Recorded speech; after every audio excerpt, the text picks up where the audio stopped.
My name is Lars Bakken, and I'm a multiplayer designer at Bungie Studios, working on Halo 3.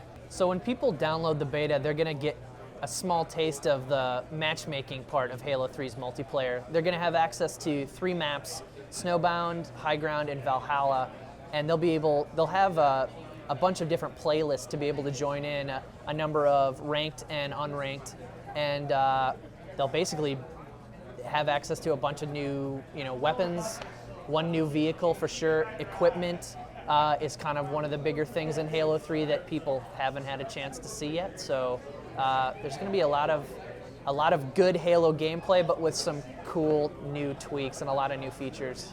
I think 2 of the most important features that we've added into Halo 3 multiplayer are definitely equipment, and then there's a new type of weapon class that we call support weapons, and that's, you'll see guys running around with turrets or missile pods, and that the camera actually goes third person for that because these things are deadly. You move around a little bit slower, so you are kind of like dual wielding. You can't throw grenades, you can't use equipment, so you're toned back a little bit, but you've got this really crazy deadly weapon in your hands. And equipment obviously is it adds this new layer to Halo 3 multiplayer that we obviously haven't seen before, but it takes an encounter and it kind of tips the balance a little bit. It doesn't make the guy who uses the equipment the winner instantly, it just makes you reevaluate the encounter, and I think it makes the game really cool. So the philosophy behind equipment is that you'll basically be able to deploy this thing instantaneously, and depending on what you have, it does different things. Like the bubble shield, for instance, it puts this impregnable shield around you. You can walk through it. Guys can walk in and throw a grenade, but for that split second when you drop it down, you are pretty much indestructible unless someone has a well-placed grenade right before you drop it. And one of the big things about equipment is that we just didn't want it to, it's not like press the X button and I win. It's press the X button and I might throw this off a little bit. Like you throw a grav lift down, which is one of the other pieces of equipment you'll see in High Ground, and you basically have a portable man cannon from that point. So you can use it to vault over the wall in High Ground. You can use it as a vehicle is approaching you and the vehicle will actually jump up and sail over you. There's a multitude of uses for equipment, and I don't even think we've seen everything that people will be able to do with them yet. I think we'll see some crazy stuff in the beta.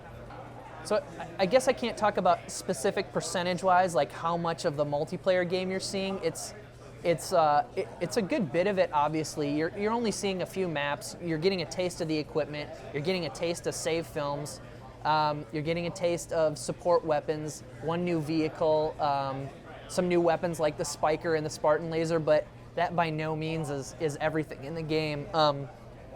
There are new vehicles that we haven't shown yet. There are new weapons we haven't shown yet. There's a bunch of maps we obviously haven't shown or talked about yet.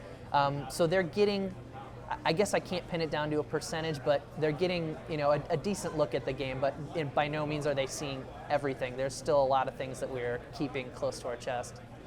So the beta will last for 3 weeks for the public, and what that 3 weeks involves is each week there are going to be different playlists active. So there'll be some core ones. They'll usually be Team Slayer or a Rumble Pit, but we're also going to throw some things in. We'll probably have some big team battle or something later on. So we're going to keep it interesting, and it is really short. But you have to understand it's as much as it is to get it out there and get people playing. Like it's a huge stress test for us because we just can't physically have hundreds of thousands of people playing internally at Microsoft to test that, and this is going to be a great test for matchmaking for us. It's going to be a great test for Xbox Live, and that's a big part of it. And it's a big test for save films and how that feature works and people's reaction to it, and when they put files up on their share, like, are people using this a ton? Like, what are they doing with it? But by that same token, we're also looking for feedback. We want to hear what people have to say.